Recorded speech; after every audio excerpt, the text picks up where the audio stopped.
नमस्कार दोस्तों, साहित्य समाधान के मंच से मैं डॉक्टर रीता गौड़ आपका हार्दिक स्वागत करती हूं, अभिनंदन करती हूं। दोस्तों, आचार्य हजारी प्रसाद द्विवेदी यानी उनके द्वारा रचित निबंध शिरीष के फूल के दूसरे सत्र में आपका अभिनंदन, आपका स्वागत। और आज के सत्र में हम पढ़ने वाले हैं शिरीष के फूल के मुख्य बिंदु और उन पर आधारित प्रश्न। तो चलिए शुरू करते हैं आज का सत्र। सबसे पहले हमने जो पिछले सत्र में पढ़ा था, मूल पाठ के अंतर्गत हमने जो शिरीष के फूल निबंध को समझने का प्रयास किया था, उसके मुख्य बिंदु यहां स्पष्ट किए जा रहे हैं। दोस्तों ध्यान देंगे, द्विवेदी जी ने बताया है कि शिरीष दिखने में जितना कोमल होता है वह उतना ही कठोर और जुझारू प्रकृति का है। ये बात ध्यान देंगे, यानी मनुष्य को भी दिखने में वो कितना भी कोमल हो, यानी अपने स्वभाव की कोमलता बनाए रखनी चाहिए, लेकिन विपरीत परिस्थितियों से जूझने की सामर्थ्य भी उसमें होनी चाहिए। क्योंकि जब पृथ्वी गर्मी से तपती है तब यह वृक्ष फूलों से लद जाता है। दूसरा बिंदु है, अन्य कई वृक्ष जैसे कनेर, पलाश, अमलतास आदि भी गर्मी में फूल देते हैं, लेकिन उनके फूल बहुत कम समय के लिए ही खिलते हैं। शिरीष की तरह वसंत से आषाढ़ तक नहीं खिलते। ये बात ध्यान देंगे कि शिरीष का फूल कब से कब तक फूल देता है। शिरीष का वृक्ष कब से कब तक फूल देता है? वसंत से आषाढ़ माह तक निरंतर फूल देता है, और कभी कभी तो भादों तक भी उसके फूल देखे जा सकते हैं। उसके प्रचंड गर्मी में फूलने के कारण ही लेखक ने उसे कालजयी अवधूत कहा है। लेखक ने शिरीष के फूल को कालजयी अवधूत क्यों कहा है? क्योंकि प्रचंड गर्मी में भी वो फूल देता है। लेखक को ऐसा प्रतीत होता है जैसे फूल जीवन की अजेयता का संदेश दे रहा हो। कौन सा फूल? शिरीष का वह फूल, शिरीष का फूल। शिरीष का फूल जीवन की अजेयता का संदेश दे रहा हो। प्रश्न पूछा जाए कि शिरीष का फूल किसका संदेश देता है, तो जीवन की अजेयता का संदेश देता है शिरीष का फूल। ये ध्यान रखना है। द्विवेदी जी ने बताया कि शिरीष के ये पुष्प उनके हृदय में आनंद की तरंगें उत्पन्न करते हैं। शिरीष के ये वृक्ष ऊंचे और छायादार होते हैं, इसलिए पुराने समय में इन्हें रईसों की वाटिका की चहारदीवारी के पास लगाया जाता था। यद्यपि पुराने कवियों ने बकुल के वृक्ष पर झूला लगाना श्रेष्ठ माना है, क्योंकि शिरीष की शाखाएं अपेक्षाकृत कमजोर होती हैं। लेखक ने कहा है कि झूलने वाली युवतियों का वजन भी कम होता है, इसलिए शिरीष पर भी झूला लगाया जाना चाहिए। कालिदास ने शिरीष के पुष्प की कोमलता के विषय में कहा है कि वह केवल भ्रमर के पद का आघात ही सह सकता है, पक्षियों के पदों का आघात भी सहने की क्षमता शिरीष के पुष्प में नहीं होती। द्विवेदी जी ने शिरीष के कठोर फलों के माध्यम से आधुनिक नेताओं की कुर्सी पर जबरन जमे रहने की आदत पर व्यंग्य किया है। बहुत ही महत्वपूर्ण बिंदु है दोस्तों, इसे भूलेंगे नहीं। लेखक ने जरा और मृत्यु को जीवन का अंतिम सत्य माना है। किसे अंतिम सत्य माना है? जरा और मृत्यु को। जरा का मतलब बुढ़ापा, वृद्धावस्था, मृत्यु तो आप सब जानते ही हैं। संदेश देते हुए समय के अनुरूप अधिकार लिप्सा का त्याग करने का संदेश भी लेखक ने दिया है। लेखक के अनुसार अदम्य जिजीविषा वाले व्यक्ति ही काल की मार से बच सकते हैं, अर्थात संघर्षशील व्यक्ति ही इस चुनौतीपूर्ण जगत में अपना स्थान बना सकते हैं। लेखक ने प्रगति के लिए एक स्थान पर जमे रहने की अपेक्षा गतिशीलता को आवश्यक माना है, क्योंकि लेखक ने, आपको याद होगा, लिखा है जमे कि मरे, यानी एक स्थान पर जमे रहना मृत्यु को आमंत्रित करना है, अपने अस्तित्व को समाप्त करना है। तो इसलिए व्यक्ति को सक्रियता और गतिशीलता निरंतर बनाए रखनी चाहिए। द्विवेदी जी ने शिरीष को अपराजय मानते हुए कठिन से कठिन परिस्थिति में भी हार न मानने का और परिवेश से जीवनी शक्ति प्राप्त करने का संदेश दिया है। लेखक ने कबीर की तुलना शिरीष से की है, क्योंकि वे भी शिरीष की तरह अपराजय, जुझारू किंतु स्वभाव से कोमल थे। ध्यान रखेंगे, लेखक ने कबीर की तुलना शिरीष के पुष्प से क्यों की है? क्योंकि जिस तरह से शिरीष का फूल अपराजय और जुझारू लेकिन कोमल है, उसी तरह से कबीर भी अपराजय, जुझारू और स्वभाव से कोमल थे। लेखक ने शिरीष को अनासक्त योगी माना है, क्योंकि वह विषम परिस्थितियों से अप्रभावित रहकर कोमल पुष्पों को जन्म देता है। आगे चलते हैं। शिरीष के इस गुण के कारण लेखक ने कालिदास को अनासक्त योगी के समान माना है, क्योंकि वह भी विषम परिस्थितियों से अप्रभावित रहकर मेघदूत जैसा भावपूर्ण काव्य लिख सके थे। यानी एक तो कबीर की तुलना की है उन्होंने शिरीष के पुष्प से, दूसरा कालिदास की तुलना की है, क्योंकि जिस तरह से शिरीष अपने परिवेश से अप्रभावित रहकर कोमल पुष्प को खिलाता है, उसी तरह से कालिदास भी अपने समय की विपरीत परिस्थितियों से अप्रभावित रहकर मेघदूत जैसी सुंदर काव्य कृति को प्रस्तुत कर सके थे। द्विवेदी जी ने कवियों के लिए अनासक्ति और फक्कड़ता को आवश्यक माना है। द्विवेदी जी के निबंध शिरीष के फूल में उन्होंने कवियों के लिए किन गुणों का होना अनिवार्य माना है, इस तरह का प्रश्न पूछा जा सकता है। तो 2 गुण उन्होंने अनिवार्य माने हैं। कौन से? अनासक्ति और फक्कड़ता, क्योंकि तभी उत्कृष्ट काव्य रचे जा सकते हैं। लेखक ने व्यंग्य किया है कि इस जगत में कोई किसी की उपयोगी बात भी नहीं सुनता। लेखक ने कालिदास, सुमित्रानंदन पंत और टैगोर को अनासक्त योगी माना है। इसमें कबीर का नाम भी जोड़ लेंगे। कबीर, कालिदास, सुमित्रानंदन पंत और टैगोर को उन्होंने अनासक्त योगी माना है। आगे चलते हैं।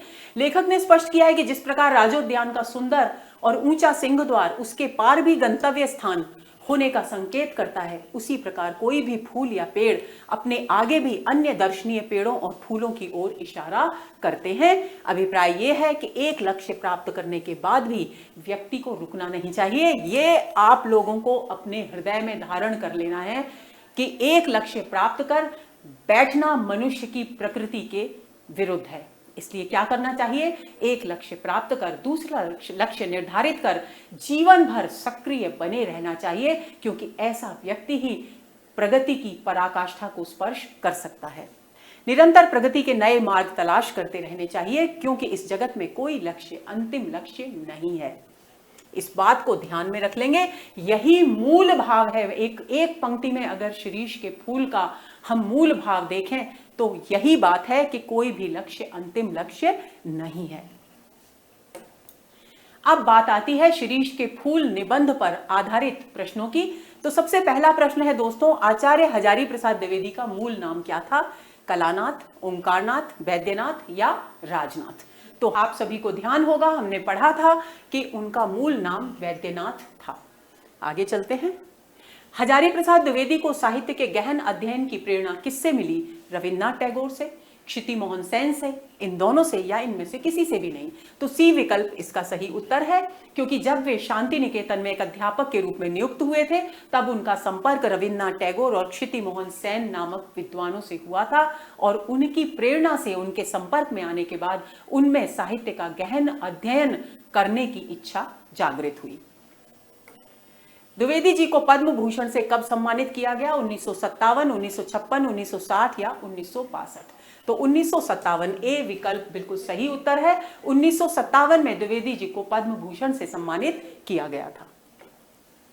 द्विवेदी जी को किस कृति पर साहित्य अकादमी पुरस्कार से सम्मानित किया गया? विचार वितर्क, आलोक पर्व, पुनर्नवा या अशोक के फूल? तो बी विकल्प यहां सही उत्तर है, क्योंकि उनकी निबंध कृति आलोक पर्व पर 1972 में उन्हें साहित्य अकादमी पुरस्कार से सम्मानित किया गया। पांचवां प्रश्न, निम्नलिखित में से कौन सी द्विवेदी जी की निबंध कृति नहीं है? कल्पलता, आलोक पर्व, विचार और वितर्क, चारुचंद्र लेख? तो दोस्तों आपको याद होगा कि कल्पलता, आलोक पर्व और विचार और वितर्क ये तीनों द्विवेदी जी की निबंध कृतियां हैं, और चारुचंद्र लेख उनका उपन्यास है। तो डी विकल्प इस प्रश्न का सही उत्तर है। छठा प्रश्न देखिए, शिरीष के साथ अमलतास की तुलना क्यों नहीं की जा सकती? वह शिरीष की तुलना में कम समय फूल देता है, वह शिरीष जैसा कोमल नहीं है, उसके फूल शिरीष जैसे सुंदर नहीं है, कवियों ने अमलतास के फूलों का वर्णन नहीं किया है। तो ए विकल्प यहां बिल्कुल सही है। शिरीष के साथ अमलतास की तुलना इसलिए नहीं की जा सकती क्योंकि शिरीष बसंत से आषाढ़ तक फूल देता है, जबकि अमलतास बहुत कम समय यानी मुश्किल से 10 या 15 दिन ही फूल देता है। तो ए विकल्प इसका सही उत्तर है। आगे चलते हैं। शिरीष कब से कब तक फूल देता है? फागुन से चैत्र, वसंत से आषाढ़, वसंत से ज्येष्ठ या फागुन से वैशाख तक? तो अभी मैंने चर्चा की, वसंत से आषाढ़ तक निरंतर फूल देता है शिरीष का वृक्ष।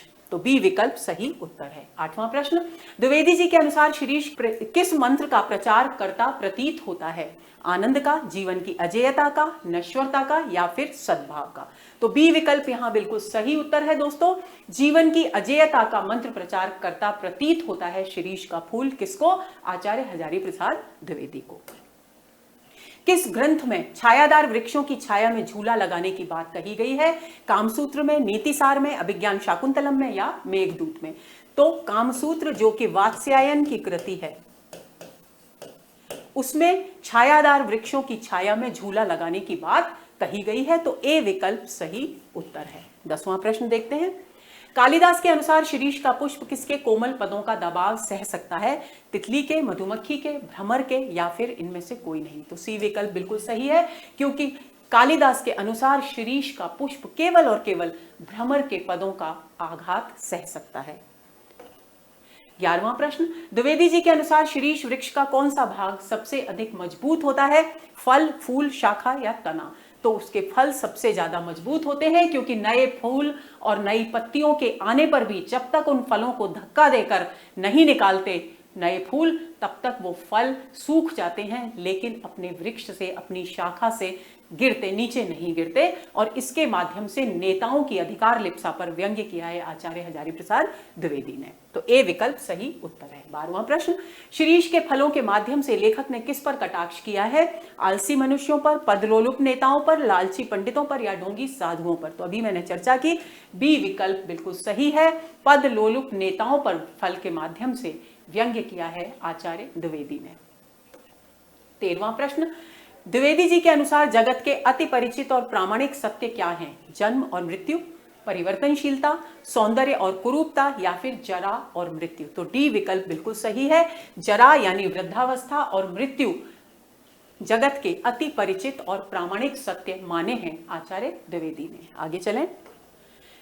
जीर्ण और दुर्बल झड़ रहे हैं, जिनमें प्राण कण थोड़ा भी ऊर्ध्वमुखी है, वे टिक जाते हैं। पंक्ति में रेखांकित वाक्यांश का क्या अर्थ है? जो मेधावी हैं, जो संवेदनशील हैं, जो चैतन्य और गतिशील हैं, जो कठोर और साहसी हैं? तो सी विकल्प यहाँ बिल्कुल सही है, क्योंकि जिनमें प्राण कण थोड़ा भी ऊर्ध्वमुखी है, प्राण कण का अर्थ है चेतना, और ऊर्ध्वमुखी यानी ऊपर की ओर उठा हुआ, यानी क्रियाशील, और क्रियाशील और गतिशील। क्योंकि जहां क्रियाशीलता है दोस्तों, जहां गतिशीलता है, वहीं प्रगति है। तो आप इस बात को ध्यान में रखेंगे। सी विकल्प बिल्कुल सही उत्तर है। 15वां प्रश्न, आगे की ओर मुंह किए रहो, पंक्ति से लेखक का क्या अभिप्राय है? प्रगतिवान और लक्ष्यबद्ध रहो, सामने देखकर चलो, मार्ग पर डटे रहो, समय के अनुसार चलो। तो इस पंक्ति का अर्थ है प्रगतिवान और लक्ष्यबद्ध रहो, एक स्थान पर खड़े मत रहो, क्योंकि एक स्थान पर जमने का अर्थ है निष्क्रिय होना, और निष्क्रियता प्रगतिशीलता में बाधक होती है। 16वां प्रश्न, द्विवेदी जी ने शिरीष को अवधूत क्यों कहा है? क्योंकि वह परिवेश से रस खींचता है, वह सुख दुख में हार नहीं मानता, दोनों, या फिर वह कोमल है? तो सी विकल्प बिल्कुल सही है, क्योंकि द्विवेदी जी ने शिरीष को अवधूत इसलिए कहा है क्योंकि वो परिवेश से रस प्राप्त करता है। दूसरी बात, दुख और सुख, कैसी भी कठिन परिस्थितियां हो, कितनी भी सुखद परिस्थितियां हो, कभी भी हार नहीं मानता। 17वां प्रश्न, द्विवेदी जी ने किन्हें अनासक्त कवि माना है? कालिदास को, टैगोर को, पंत को, या उपर्युक्त सभी को? तो डी विकल्प बिल्कुल सही है, क्योंकि द्विवेदी जी ने कालिदास, रविन्द्रनाथ टैगोर और सुमित्रानंदन पंत तीनों को ही अनासक्त कवि माना है। 18वां प्रश्न, राजोद्यान के सिंह द्वार के माध्यम से लेखक ने क्या संदेश दिया है? जन्म और मृत्यु अंतिम सत्य है, समय परिवर्तनशील है, दुख सुख से अप्रभावित रहना चाहिए, कोई भी लक्ष्य अंतिम लक्ष्य नहीं होता। तो आपको याद होगा, राजोद्यान के सिंह द्वार के माध्यम से लेखक ने संदेश दिया है कि कोई भी लक्ष्य अंतिम लक्ष्य नहीं होता।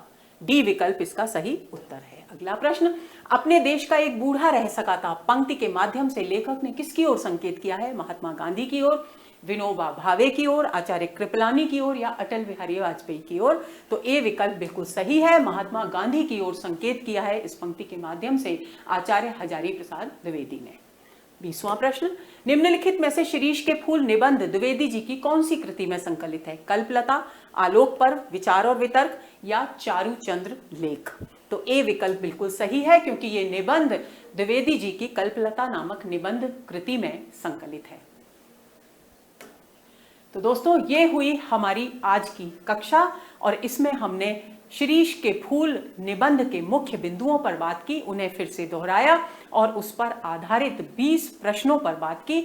उम्मीद करती हूं कि इन प्रश्नों के माध्यम से आप शिरीष के फूल के मूल कथ्य को अच्छी तरह से समझ गए होंगे, और इस पर आधारित सभी प्रश्नों के सही सही जवाब देने की सामर्थ्य आप में उत्पन्न हो गई होगी, विकसित हो गई।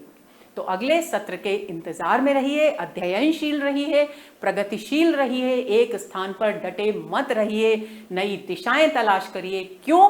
क्योंकि कोई भी लक्ष्य अंतिम लक्ष्य नहीं होता। नमस्कार।